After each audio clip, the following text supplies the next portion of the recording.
Luciano, del otro lado del teléfono está Tamara Portas. Ella es miembro de la comisión directiva de la Asociación de Altas Capacidades de Argentina. Hoy es el día del Día Nacional de las Altas Capacidades. Vamos a hablar con ella para que nos explique de qué se trata esto de las altas capacidades en las personas. ¿Qué tal? Muy buenas tardes. Luciano y Alfredo, te saludamos. Hola, ¿qué tal, Luciano? ¿Cómo estás, Alfredo? Muchísimas gracias por este espacio para dar difusión. No, por favor. Tamara, ¿qué son las altas capacidades? Bueno, las altas capacidades constituyen una neurodiversidad. Es una forma diferente de aprender, de pensar, de sentir y de vivir la vida como más profundamente. Son capacidades excepcionales en una o más áreas del desarrollo o funciones cognitivas. Pero estamos hablando de que esto es un potencial a desarrollar, por lo tanto se necesita de acompañamiento y estímulo para que esto se desarrolle de manera plena. Uh-huh. ¿La podríamos definir como una capacidad intelectual mayor? En la práctica, ¿cómo sería esto, Tamara? Va más allá de lo intelectual, ¿no? Esto es algo multidimensional. Entonces, no solo tiene que ver con el intelecto o con la inteligencia, tiene que ver con la emocionalidad, con lo social, o sea, es algo psicosocioemocional, digámoslo así. Uh-huh. La forma que tenemos de evidenciarlo es a través de test. No son test específicos para altas capacidades, pero son test que te permiten evaluar estas áreas que hablaba. ¿Pero son habilidades? Son capacidades excepcionales, es decir, todos tenemos la capacidad cuando nos interesa algo o en un área específica, ¿no? Sí. Pero estas capacidades, y se llaman altas capacidades porque están por arriba de la media de la población. Por ejemplo, ¿Messi podría tener alta capacidad? Messi tendría alta capacidad y dentro de la alta capacidad englobamos lo que se llama la dotación. ¿Te acordás lo que antes llamábamos como superdotación? Sí, un superdotado. Bueno, claro, antes se llamaba superdotación, pero es una mala traducción y hoy en día se prefiere hablar con el término de dotación, ¿sí? Que es más acorde, porque si no, super es como esperar super cosas, super personas, superhéroes, entonces es como una carga muy grande. Messi estaría dentro de las altas capacidades, como te decía, está la dotación y el talento. Messi sería un talento deportivo. Claro, y cómo, por ejemplo, en un chico del colegio, digo, no sé, primario, secundario, ¿hay algún tipo de, no sé si la palabra es síntoma, pero de actitud, característica, esa es la palabra, característica, claro, que nosotros podamos detectar? Sí, mira, los padres son grandes identificadores de altas capacidades. En general las familias son los que primero empiezan a ver actitudes o estas características que les empiezan a llamar la atención, ¿no? Por ejemplo, dentro de la alta capacidad es muy frecuente, aunque no es la regla, pero sí ocurre en un porcentaje alto, encontrar precocidad. Esto significa alcanzar hitos del desarrollo antes de tiempo. Por ejemplo, son niños o niñas que caminan antes, que hablan antes, que adquieren la lectoescritura antes, que pueden tener una gran habilidad psicomotriz, como dábamos el ejemplo recién de Messi, ¿no? Que de pequeño manejaba la pelota como quería y no era lo esperable para su edad. Entonces, estas características pueden tener que ver con intereses poco frecuentes también para su edad. Niños o niñas o adolescentes que se interesan por temas como la física, la música, hay algunos que son autodidactas, que tocan instrumentos de oído, se pueden interesar por temas ambientales, como el cambio climático, por los agujeros negros, la típica de los dinosaurios que siempre ponen de ejemplo, que también puede pasar, pero también les puede interesar, como decía, hablaba el otro día en una entrevista, el trap. Y trapear bárbaro, porque manejan un vocabulario muy rico, porque tienen gran fluidez verbal. ¿El oído absoluto es una alta capacidad también? El oído absoluto habría que evaluarlo, ¿no? Para que entre dentro de un talento musical. No necesariamente una persona con talento musical tiene que tener oído absoluto, pero es muy probable que una persona con oído absoluto tenga talento musical. Claro. No sé si me explico. Sí. Y ahora... No, pero que te quería hacer una aclaración. que el talento también se evidencia mediante test, o sea, en los test que se utilizan para medir lo creativo, por ejemplo, te va a dar por arriba de la media. Hay percentiles. ¿Vieron cuando nosotros llevamos a los chicos, no sé si son padres ustedes o son muy jóvenes? Ambas. Llevamos a los chicos ambas cosas, son jóvenes y son padres. Buenísimo, una combinación excelente. Llevas a tu hijo al pediatra y lo miden, ¿no? Y te dicen, está en la talla el percentil 50. Claro. O está en la talla el percentil 70. Bueno, cuando se toman estos test, que están estandarizados, se toman diferentes percentiles de corte. Entonces, en el caso, por ejemplo, de la dotación, en todos los test que se hacen, que se evalúan todas las áreas del desarrollo, la persona debe medir por arriba del percentil 75 en todas las áreas y además interrelacionar conceptos de las diferentes áreas entre sí.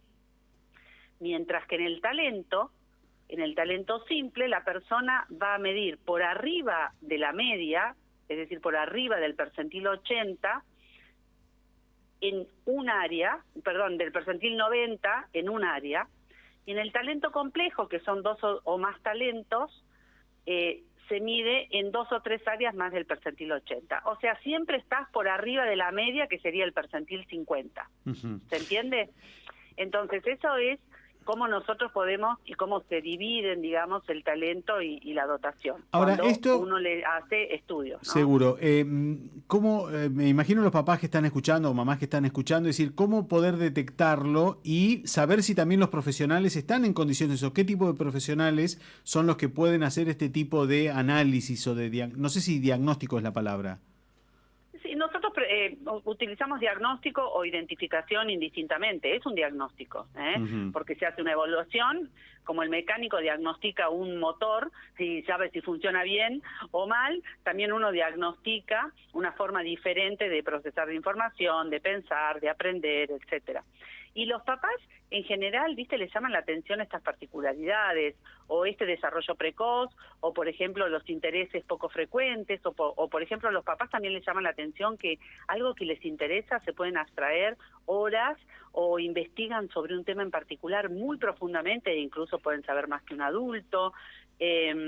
También tienen como muchos deseos de aprender, sobre todo cuando son más pequeños, tienen mucha avidez por el conocimiento.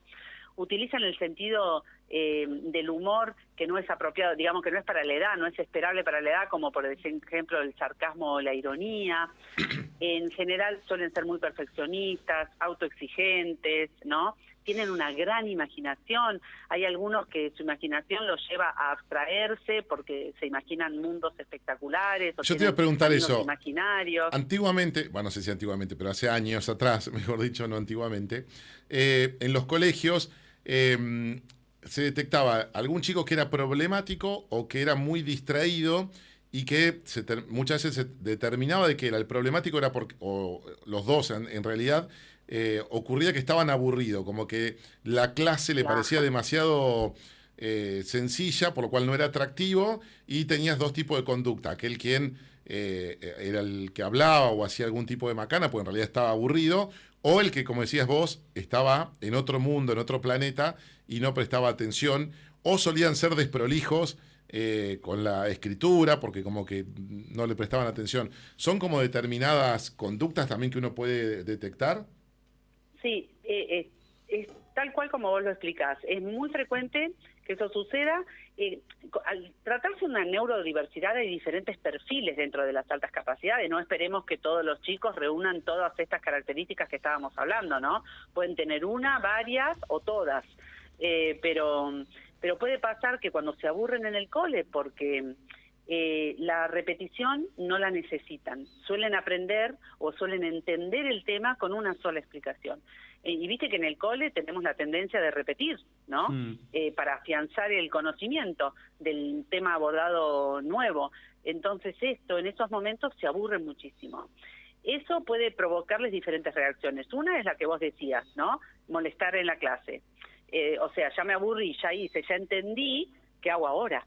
Con toda esta energía que tengo encima y estas ganas de hacer cosas. Y bueno, empiezo a moverme, hablo con mis compañeros, interrumpo en la clase, ¿no? Porque no tengo la necesidad de estar enfocado plenamente.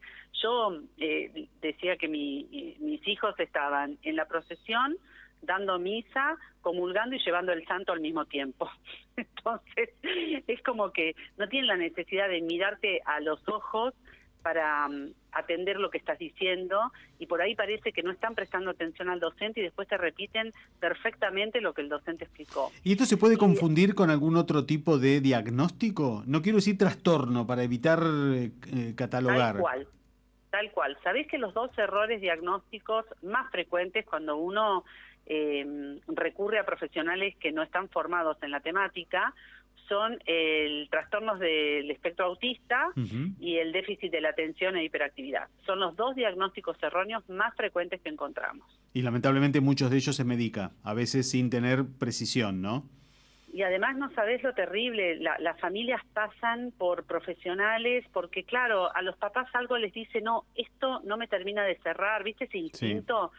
Esto no termina de dar en la tecla, para mí mi hijo no está dentro de esto, y siguen buscando respuestas y buscan profesionales, y por ahí hasta que llegan al profesional adecuado o llegan a nosotros buscando orientación, los chicos llegan agotados. ¿Y ustedes trabajan con escuelas desde la asociación para que decir la escuela es muy amplio, ¿no? Porque hay escuelas que seguramente tienen posibilidad de detectarlo, pero para que los profes o los maestros puedan saber detectar este tipo de altas capacidades?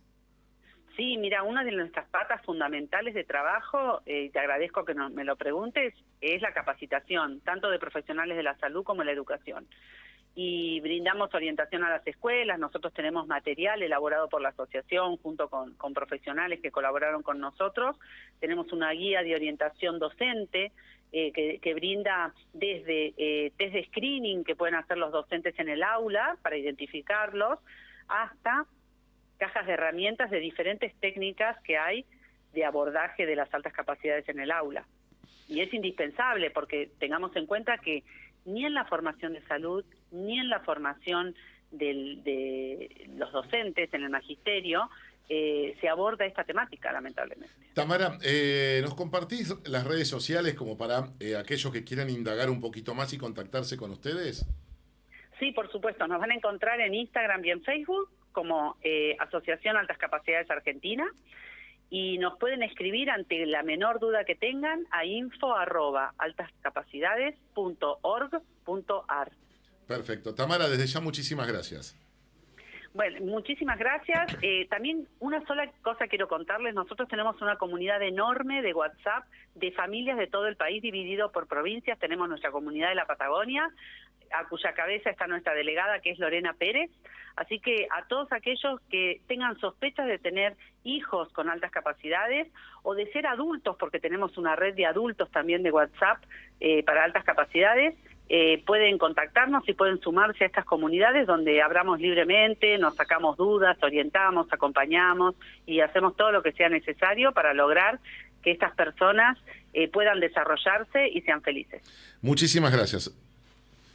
Muchísimas gracias a ustedes, Luciano y Alfredo. Un beso muy grande. Un beso grande. Tamara Portas.